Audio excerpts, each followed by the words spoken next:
Well, I'm Megan here in the studios for WGUC with Sheherazade. She is Yay. Glinda on the Wiz Broadway Yes. tour. Hello, welcome to the studios Hi. Thank here. you so much for having me. Yeah, I hope that you're enjoying the space. I am. It's beautiful. One of the best studios I've been in so far. So it's great. Oh, Yeah, that's good to can I do that know. now? And on that note, just real quick, since we are Cincinnati Public Radio, Mhm. why do you think that public media in this day and age is so important?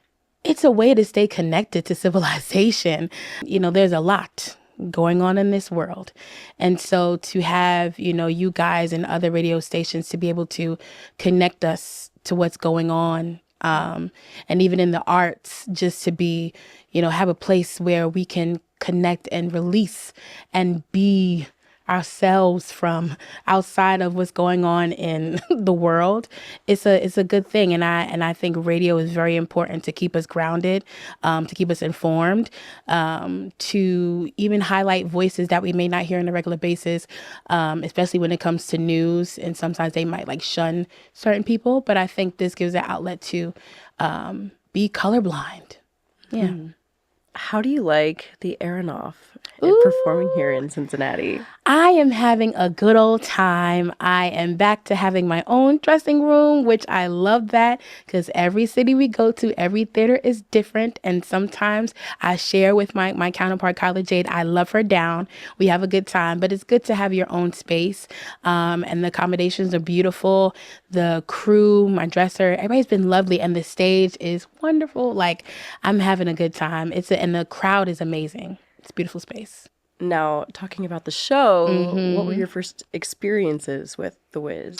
Oh my gosh. So, Little Girl, The Wiz, the movie version that came out in 1978 with Michael Jackson, Lena Horne playing Glinda, Diana Ross as Dorothy.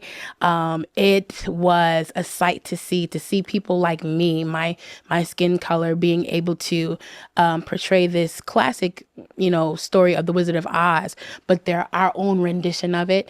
It was monumental for me as a young girl, and I was excited. I watched it with my father, God rest his soul, my grandmother, God rest her soul.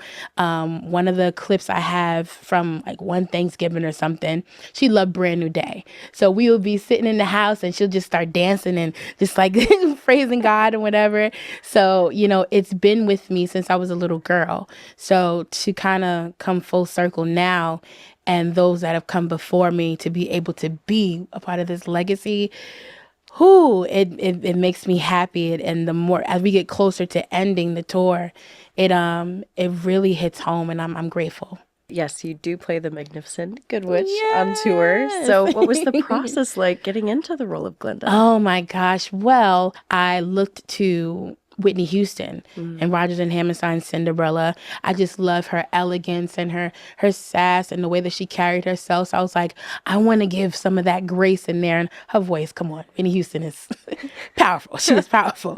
So I loved her. Of course, I looked at Lena Horne because that was embedded in me from a young girl. So, even certain mannerisms, like at the end where I'm like this in The Wiz in the movie, she's like, "Does I believe in you?" So I try to bring that in there. I've seen Deborah Cox doing on Broadway, so I know with this particular adaptation, Glinda's a bit more sassy. She's a bit more funky, and especially with my hair, with the mohawk and everything. I'm not gonna give too much away if you haven't seen it yet, but it's a vibe. So I try to. In my real life, I'm already, somebody that smiles a lot. I love to uplift and encourage people. So it's not too far from who I am in real life, but just a little bit more outgoing and more sassy. And yeah. It's a thing. It's a thing. It took me a while to get comfortable with the first song, "He's the Wiz." Usually, in the movie version and in the original play, Ada Pearl was the one that sang the song, but it was adapted when it got to Broadway recently, I think a year in 2024, and Glinda was given that song. So now I sing it, and it's a bit more like jazzy and snazzy, little scatting. So I wasn't necessarily used to that. So it took me a minute in rehearsal last year to kind of like find my way. I made sure that I didn't listen too much to Deborah because I can be impressionable, and I wanted to be me and not draw too much from what she did to mimic take points here and there, but I want it to be my own. How do you prepare for such a high energy show? Oh my gosh. So I have something called a princess track where I come in and I go out. So I literally show up in the show twice, in the beginning and the end. So, for me, even not being on stage the whole time, I still have to make sure that I show up. That is, I sleep is important to me. So important to me. I make sure that I sleep, I warm up. I try to drink, hot fluids. I try to hydrate as much as I can, drinking water. I try not to be on autopilot, to stay in the moment every time that I come out, because anything can happen. As people keep saying, this is live theater. How do you feel about the reimagining of this Wizard of Oz story for how it adds to the overall feel of the show, The Wiz? I love what was The Wizard of Oz with Judy Garland and, all the other amazing characters, and even the beautiful Glinda. It's a classic story of how, Dorothy, goes on a journey to discover herself and find out where she fits and who she is. However, this particular adaptation, what makes it different, I think it opens up more to every generation, every demographic, every race. I think there's something for every age, every color. Black, white, Africa, doesn't matter. There's funk now, there's soul, there's a little bit of ballet. You'll see, so many different art forms with dance and in music. And I think even Miss Shelley Williams, who's our director, did a great job with kind of making it more kid friendly, to make sure that it's kind of grounded so every age can see it, especially the little ones. Amber Ruffin, she added some, lines to make it more up to date, some jokes that people will understand in this day and age, to make it more real and draw people in. So, it's evolved, but it's the same story, but it's evolved, and it's make it more fun and more inviting for the crowd to connect with it. And so I think that's what makes it great. You can sit there and there's a joke here. It's like, oh my gosh, I heard about that a couple of weeks ago, So we just keep it upbeat, keep it fresh. It's good. Yeah. Well, and besides performing on Broadway, you had talked about how you've kind of traveled around and you do a lot of singing and acting on the side. Can you tell me a little bit more about that as well? So now currently I do still sing background for Christina Aguilera. So I've been with her since 2022. That has been a blessing. I watched her growing up.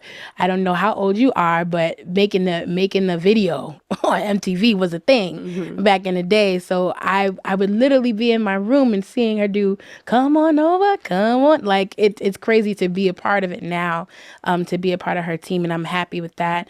I've sang background for Shaka Khan. I've done Gregory Porter. I've been a part of Grammy nominated albums doing background. I've traveled to Japan. I went to China twice, Greece, like so many places. And I got my start in a school called Choir Academy of Harlem, where the Boys and Girls Choir of Harlem resided. They no longer exist, unfortunately. But that's where I got my foundation, starting, singing classical music and Negro spirituals and, different genres of music over time from 4th through 12th grade. Got my bachelor's in music and vocal performance. And 2009 was my first international tour in China, 2 weeks. Now I'm shifting into coming from the background, coming to the forefront. And it is an adjustment, because now it's not just me being on TV doing Jimmy Fallon and just singing oohs and ahs and smiling when somebody's getting interviewed. Now I'm the one getting interviewed. I'm the one that has to think about really what I look like, what I'm going to wear, what I'm going to say, what I'm going to do. It has been shaping me this whole year to get comfortable with being in the front, because that is something that I believe that I'm getting called to even more now in this new season of my life. So, it's been great. It's been a journey. I didn't see this coming. I've wanted to get more into musical theater, but I just didn't have it in. And I've done a play called Antigone and Ferguson. I've done some other stuff, but this is official, like really, I'm a part of the union now. Yes. So it's great. Exactly. And it's you're coming great. into your own. I am. Oh, I get emotional thinking about it. You pray for days like this. Everybody doesn't get the opportunity to do what they love for a living. Sometimes we feel like we have to sacrifice our dreams and our goals and our passions for a check to make sure that we have consistent income. And sometimes a lot of people, you have to do what you have to do to do what you want to do. Right. But I'm grateful that over time in my life, in my career, I've been blessed to do a little bit of both. So it's great.